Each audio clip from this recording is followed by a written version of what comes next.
Breakfast হোক কিংবা school টিফিনে গরমে স্বাস্থ্যকরভাবে কোনো টেস্টি কিছু বানাতে চাইলে এই রেসিপি একদম কম সময়ে তৈরি করতে পারেন। বাড়ির বাচ্চা থেকে বড় সবাই কিন্তু এই রেসিপি খেয়ে দারুণ খুশি হবে। তো এই রেসিপির জন্য প্রথমেই আমি একটা বোলের মধ্যে নিয়ে নিচ্ছি 1 বাটি সুজি। ওই বাটিরই 1 বাটি টক দই দিয়ে দিলাম, মানে যতটা সুজি ততটাই কিন্তু টক দই দিলাম। তারপর ওই দইয়ের বাটিটা ধুয়ে অল্প পরিমাণে জল দিয়ে ভালো করে সমস্ত কিছু মিশিয়ে নিচ্ছি। আর ভালো করে মিশিয়ে নেওয়া হয়ে গেলে অবশ্যই ঢাকা দিয়ে কিন্তু 10 মিনিট রাখতেই হবে। যেহেতু সুজি আছে 10 মিনিট পর সুজিটা অনেকটাই ফুলে উঠবে। তো 10 মিনিট পর ঢাকনাটা তুলে নিলাম, দিয়ে দিলাম পরিমাণ মতো লবণ, 1 চামচ মতো চিনি দিয়ে দিলাম। চিনিটা কিন্তু অবশ্যই করে দেবেন, তাহলে টেস্টটা দারুণ লাগবে। আর দিয়ে দিলাম গাজর কুচি, ক্যাপসিকাম কুচি, কাঁচা লঙ্কা কুচি আর ধনেপাতা কুচি। সবজিগুলো আপনারা যতটা পরিমাণে সুজি দিয়ে তৈরি করবেন সেই বুঝেই আন্দাজ করে একটু দিয়ে দেবেন। তবে সবজি যতটাই দিন না কেন একদম মিহি করে কিন্তু কুচিয়ে দিতে হবে। তারপর আরও কিছুটা জল দিয়ে ব্যাটারটাকে ভালো করে ফেটিয়ে নিচ্ছি। যেহেতু 10 মিনিট ঢাকা দিয়ে রেখেছিলাম, ব্যাটারটা কিন্তু অনেকটাই ঘন হয়ে গেছিল, তাই একটু জল দিয়ে ভালো করে ফেটিয়ে রাখলাম। এখন একটা কেক টিনের মধ্যে একটু সাদা তেল ব্রাশ করে নিচ্ছি।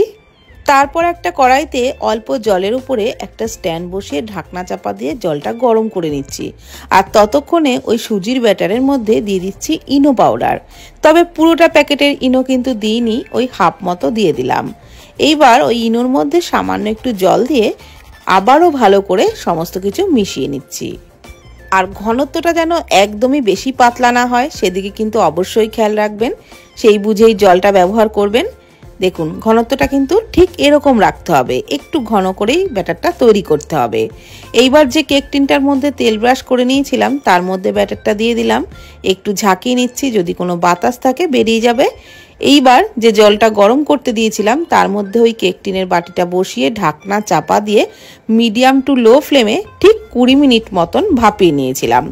একটা কাঠি দিয়ে এইভাবে একটু চেক করে দেখে নিতে পারেন, কাঠিটা পরিষ্কার হলেই বুঝতে পারবেন রেসিপিটা একেবারেই রেডি। তারপর ঠান্ডা করে বার করে নিতে হবে। দেখুন একটু ঠান্ডা হয়ে গেলেই কিন্তু এটা সাইড থেকে একদমই ছাড়িয়ে আসে।